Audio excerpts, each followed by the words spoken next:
Welcome to another postcard from Greece.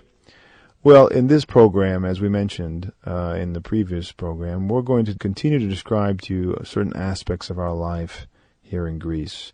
And in this program, we're going to talk about how a funeral takes place, the whole process and the whole ritual of the funeral, not just the service itself, but before and after, and the continuation of the prayers of the church long after the body is buried in the ground.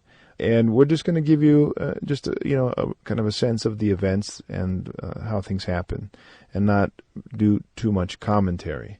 And I think a lot of this will speak for itself. So, not to delay and just to give you this picture, this snapshot of our life here in Greece, let me begin by saying that when the soul does depart from the body, and the priest is one of the first to learn of the repose of the soul of one of his Christians in his parish, immediately the question is, well, when will the service take place? And in most places in Greece, if not 99% of them, the service will take place within 24 hours. And that is because there is not the practice of embalming. There's no intervention, medical intervention, or putting in the body in some kind of refrigerator, any preservation. The body is taken to the house, and immediately the preparations are made.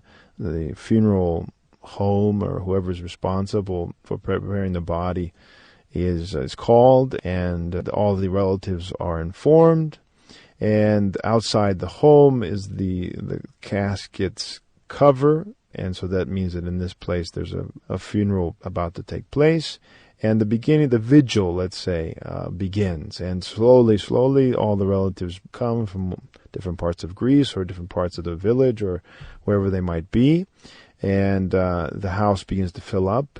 Usually a night will pass. It's rare for a whole night not to pass. And if someone reposes in, let's say, midnight, well, the funeral service will probably take place before the next evening. So maybe by 4 or 5 in the afternoon.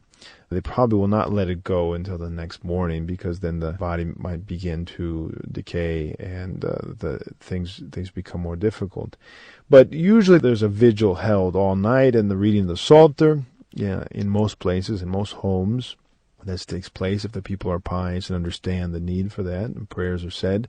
But the relatives gather at the house, and so all night they stay up, or they might just go in different parts of the house and lay down for a bit.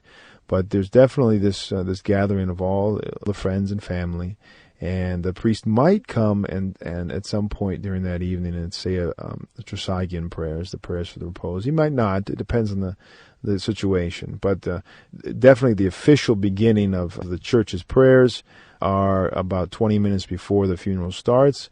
And in a village like ours, as the priest, I would go and begin by serving a Trisagion at the house. And then the funeral procession from the house to the church begins. And so it's a unique honor for the Christian that the priest guides and walks him to his final resting place. And it shows the honor that the church pays to the body and to the repose of the soul. So there's a great reverence on the part of the church, upon the people, for the body. And, of course, it's an open casket that people embrace and kiss, and the hand or the forehead or the body, and there's not any kind of, unless there's some particular reason, but in normal cases there's not this turning away from or fearing or dreading of the body that some people encounter abroad. And, of course, abroad even the burning of the bodies takes place. And so this is something very, very strange in Greece, although there are attempts now to introduce that here in Greece as well. And there are people who are quite estranged from the church who do entertain that or even choose that, to go to Bulgaria at this point, because there is nothing in Greece that offers that. There's no place you can do that in Greece.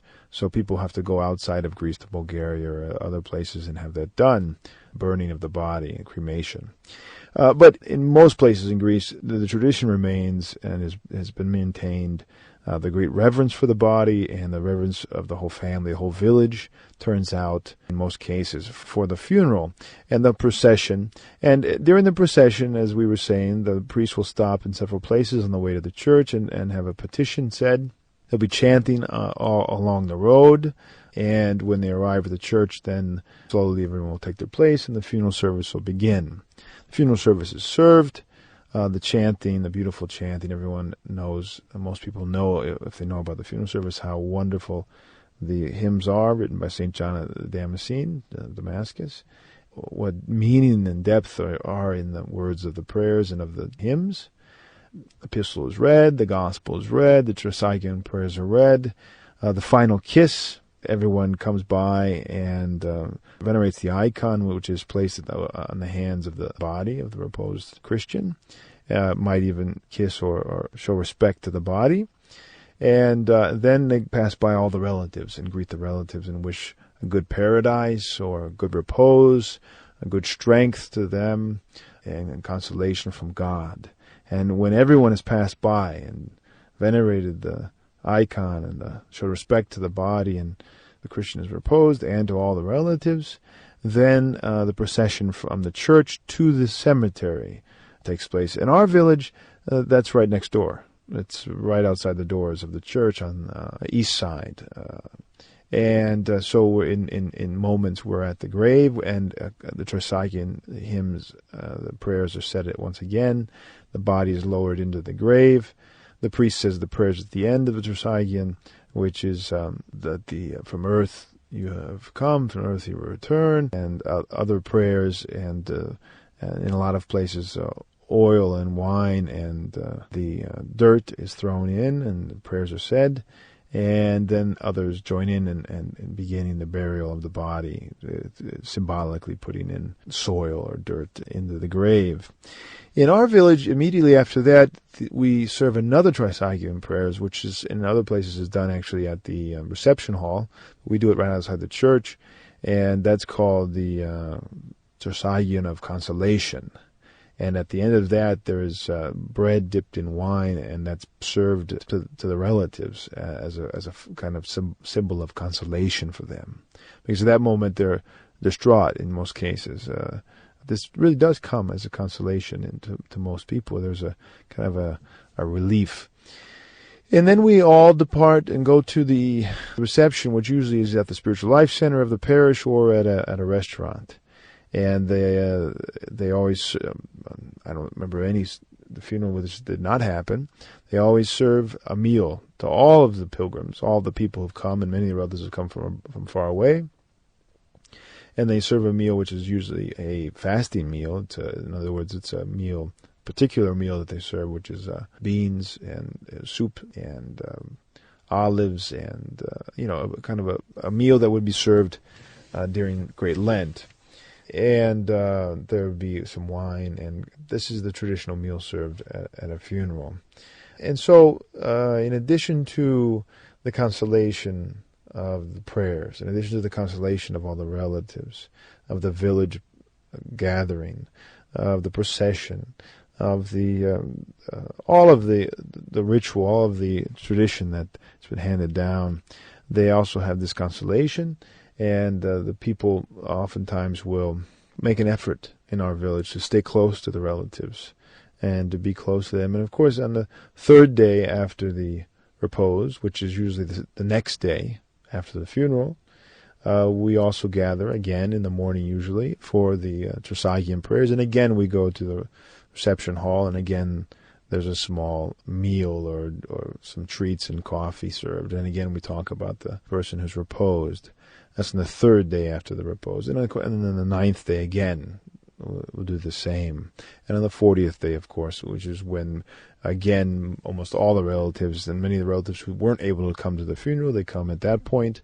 On the 40th day, it's done in church. In our village, it's a more involved service than in other places. We sing some other hymns that aren't sung. And so that's also a very important day. Throughout the 40 days, the relatives, and especially the wife or husband or mother or father or whatever, the closest relatives, do not really participate in, parties or joyous events. But there is a period of mourning. They wear black throughout that whole period. And even if you're a widow, will probably, in most cases, in traditional places in Greece, wear black for the rest of her life. And so there's some things one should maybe stress here, and that is that, first of all, it's a communal event. Secondly, it's done within 24 hours. It's not waiting days and days. There's no practical reason in Greece at this point. There may be in the future, but there isn't at this point. And there's no turning away from the body. There's no shame. There's no fear. There's a very much great reverence is shown, great love is shown to the whole person, including the body. And then there's great consolation given on the part of the people, great care on the part of the relatives and the friends.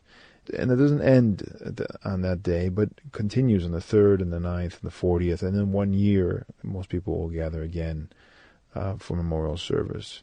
And this is, I think, really of the fruit of the great love of man that our Lord gave in his incarnation, and the Church continues to show the great respect and love for the image of God in man, which is so important today, that we continue that.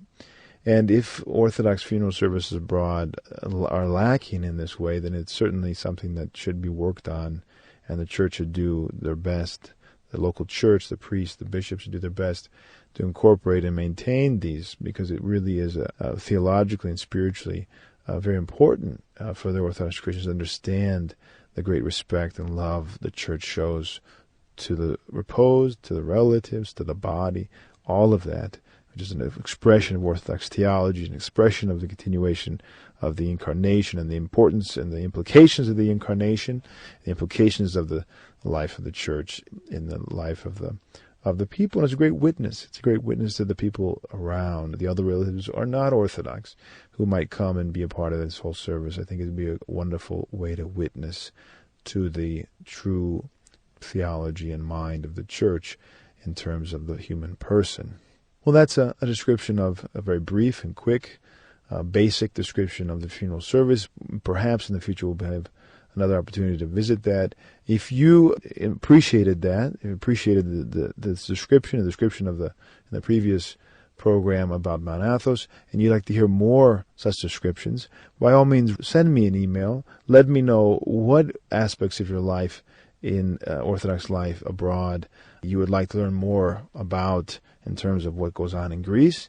And if there's other questions you have about the funeral service or about other aspects of life, by all means, write an email, and I'll do my best to convey that as I can. Until next time, I wish you a good Lent, good struggle, and a good preparation for the Holy Resurrection.